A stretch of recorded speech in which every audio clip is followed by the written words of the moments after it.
shorthanded goal in this series. He centers one. They score! Shorthanded!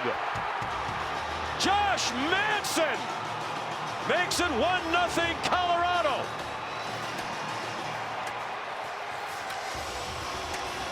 I mentioned a few moments ago, 3 or 4 times in the second period, Josh Manson, of all people, has been up in the play, trying to create some offense. A poor entry into the zone by Hintz. O'Connor takes off with his terrific speed, and nobody gets to Manson coming up the middle of the ice.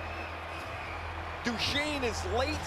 The pass from O'Connor is right on the tape, and Josh Manson has an empty net goal in Game 6.